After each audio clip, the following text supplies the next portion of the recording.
So now with that being said, we can move on. What is real bitachon? Now we're not going to cover the whole subject itself. We're going to scratch the surface a little bit just like we do each week. The Chazon Ish tries to elaborate for us in his own way of what is real bitachon.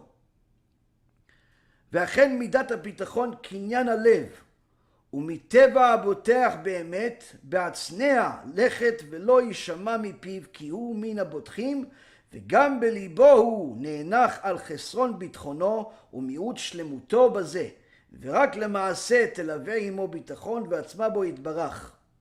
Translation. Indeed, this is, by the way, chapter 2, section number 5. Indeed, the dwelling place of the attribute of trust in Hashem, bitachon, is within the heart. In so many words, it's either you have it or you don't have it. It's either you have it or you don't have it. Now, of course, there are levels.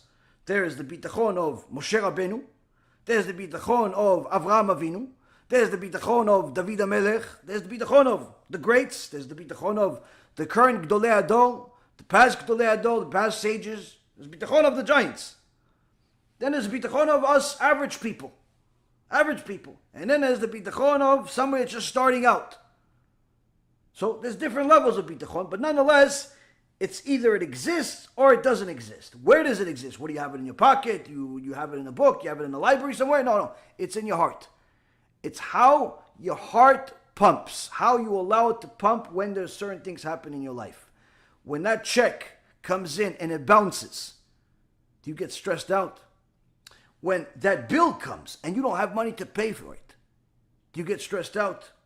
When you feel like you should have already been married, successful, with children, and you're not, do you have questions to the Creator of who, why are you doing this to me type of questions? Or you say, Kol de'avid rachamana letav avid. Everything that the merciful one does, it's always for the best. Where is your heart? So the Chazon Ish says, bitachon, you'll find it in the person's heart. The true possessor of the trait of bitachon, of trust, is naturally modest, humble person. What does one have to do with the other?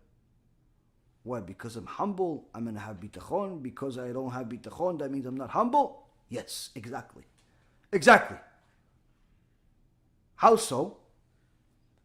A person that is a possessor of this trait of bitachon is naturally modest, and you will not hear from him that he belongs to the camp of those who have bitachon in Hashem. This, Rabotai, if we delve into the words of the Chazon Ish and study them, is worth $1 billion. As far as allowing us to see who's real and who's not. In essence, the Chazon Ish just took from his treasure chest a treasure and he gave it to us.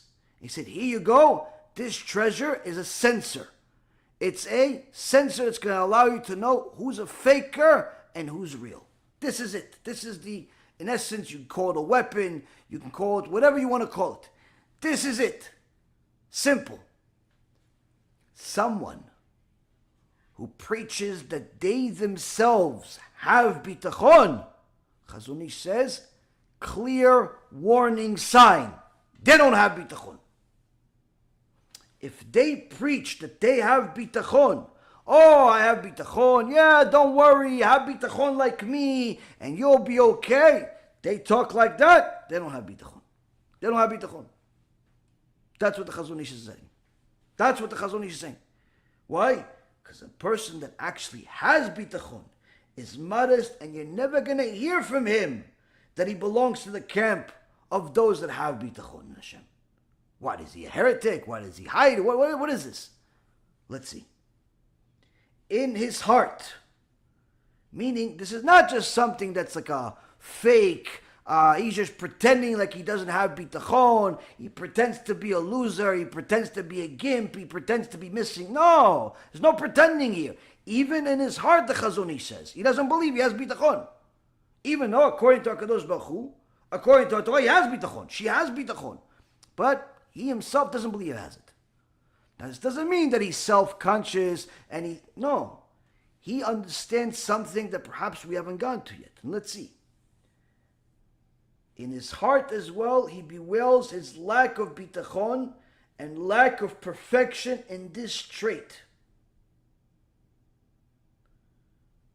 He is not one to preach to others that he has a lot of bitachon. She is not one to tell people, listen, you should be like me. I used to do this, I used to do that, but now I have bitachon in Hashem, and everything works out. Such a person, Chazon Ish says, use my treasure I just gave you, use that weapon I just gave you. Don't ever listen to this person again. Why? They're faker. They're fake. If they tell you they have bitachon, they're fake. Why? It's not. It doesn't go together with this arrogance, this bravado, this type of personality that tells people, oh, look how much I have. It doesn't go together. It's the opposite. If they have bitachon for real, they're a modest person, they're a humble person, and in fact, they don't even believe they have bitachon. Why don't they believe they have bitachon when they have it? Because they're not comparing themselves to people who do not have bitachon. You see, Rabotai, losers compare themselves to people that are even bigger losers than them. They say, see, I'm a big winner. Why are you a big winner? Because I made such and such. Yeah, but you're average. No, look, I did this, but look, there's a lot of people that didn't do even that much. I got a passing grade on the test. I got a 65 on the test, just barely passing. See, I'm a winner. Why are you a winner? But you barely passed. I mean, if you got 100, you got a 95, yeah, maybe you're a winner, but you just barely passed. Why does that make you a winner? Because look, there was 6, 10, 100 other people that failed. So the loser compare themselves to losers. The winners, the real winners in life, compare themselves to even bigger winners. And understand that although they won today, there is a lot more to acquire. There's a lot more to do. There's a lot more work that they need to do to perfect themselves, to better themselves. That's what winners do. Needless to say, the one that possesses bitachon is not comparing himself or herself to everyone around him that doesn't even believe in Hashem. To everyone around him that's a heretic. To everyone around him that simply doesn't believe, has confidence, nothing. He doesn't compare himself to the guy that works 7 days a week because he doesn't think that Hashem has any money. He doesn't compare himself to that. He compares himself, who? To the Gdolei Ador. He compares himself to the Hasidim, the real Hasidim, the Baal Shem Tov, the Magid Mimezrich, the Rabbi Zusha. He compares himself to those stories. He says, look how much bitachon my rabbis had. Look how much bitachon my forefathers had. Avraham Avinu jumped into the fire. I'm scared to even look at fire. And you want to tell me I have bitachon? He jumped into the fire without even thinking that Hashem is going to save him. But he jumped into it. Why? It was the right thing to do. That's what made him Avraham Avinu. Chananya, Mishael, and Azariah were told by the Navi that Hashem is not going to save them if they get thrown into the fire. It's needless to say, they still jumped into the fire. That's bitachon. And you're telling me why? Because I have a little bit of confidence that Hashem is going to provide for us, and that means I have bitachon. Who am I, Bechlal? I'm a nothing. I'm a zero. Not I'm a zero next to the guy that's negative. I'm a zero next to who I'm learning from. That's what I aspire to be. Every Jew is obligated, the Gemara says, every Jew is obligated to say, when will Ma'asai, when will my deeds be like Avotai, like my forefathers? When will I be like Avraham Avinu? When will I be like Moshe Rabbeinu? Not that we can get to be Avraham Avinu. Avraham is here and none of us can get there. But when can I fulfill my purpose and get to my fullest potential, just like Avraham Avinu got to his fullest potential? When can I do that? So when a person has a real understanding of what bitachon is and actually acquired some of it, he's not content with it. Why? Because he's constantly comparing it to what he really is supposed to have. He's supposed to be at his fullest potential. And no one that has true bitachon thinks that he got to his fullest potential. No one in their right mind that has real bitachon thinks they get to their fullest potential. Why? Look at what we have in our history. Look at our grandparents, where we came from. Look at them. They literally, you see, there are sfarim. There are books written, not just in the last few thousand years by Am Yisrael, more than any other nation, with wisdom that's beyond comprehension. You have different sages that wrote books with literally hundreds and hundreds of sources they bring without computers. Even as recent as 300 years ago, you see Arav Kuli, the Baal Me'am Loez, writes a sefer, writes several sfarim. Each page has countless sources. You look at the end of each section that he writes, used anywhere from literally 500 to 1,500 different sources, countless times. Not 500 sources for the whole book, 500 to 1,500 different sources, countless different times, probably a few thousand times, with no computer, with no internet, with no nothing. You look at the things that we have in our history. This is what we're related to.